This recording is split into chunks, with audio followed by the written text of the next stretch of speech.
more on the breaking news that the White House will likely not appeal the Ninth Circuit Court decision, nor file an emergency appeal with the Supreme Court. The plan is to fight it out in U.S. District Court in Seattle. We've got former Homeland Security Committee ranking member. He's a former Senator Scott Brown. Scott, Senator, what did you make of this breaking news right now? Well, first of all, Emac, I'm not surprised. The Ninth Circuit is known for its political decisions, very, very liberal court, as you know, and the fact that the Attorney General's, celebrating, well, God forbid I hope he doesn't celebrate when, in fact, something happens, if anything actually happens, and once again, I hope it does not. When the President met with Mitch McConnell, I'm sure he said a couple of things. Hey, let's get all these district court positions filled, because remember, you only need 51 votes. And also, I want that Supreme Court position filled, too, so I can start to bring these cases, because he's going to be challenged along the way. And I think he's going to do a couple of things. One, they're going to Seattle. That's something they can do. They can also rewrite the orders and move those forward. And also, he can start to work on the petition of the Supreme Court. So there's many different channels that they can go. Yes, Senator, at last count, we counted 50 challenges to what the President's temporary travel halt entailed.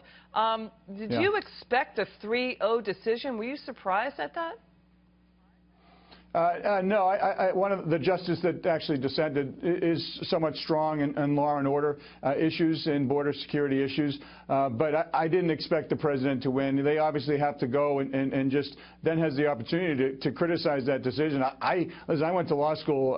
I'm a lawyer. I know the Constitution. This seems so basic, and they took evidence into play that actually has no bearing on the Constitution and the President's rights to do what he did. So I'm flabbergasted as kind of a novice. I thought Judge Napolitano, as usual, nailed it, and so did Judge Pirro.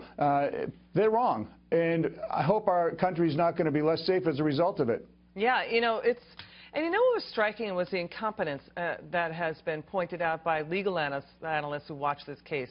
On the part of the Washington District Judge, even on the part of the Department of Justice Judge, and you don't want to criticize people working their hardest to get this done right, but the fact that nobody even got correct the number of terrorist plots that are coming into this country from people from those 7 nations on that terror, basically hot spot list, that President Obama had put into place. I mean, we counted at least 6 dozen since 9/11 for refugees and immigrants who came in here from those 7 countries. Go ahead. Well, first of all, four other presidents have done exactly what this president is doing. Jimmy Carter did it with Iran. President Obama did it with Iraq. So to think all of a sudden this is a novel thing, it's not. The president's within his authority to keep the country safe. That's guaranteed by the Constitution.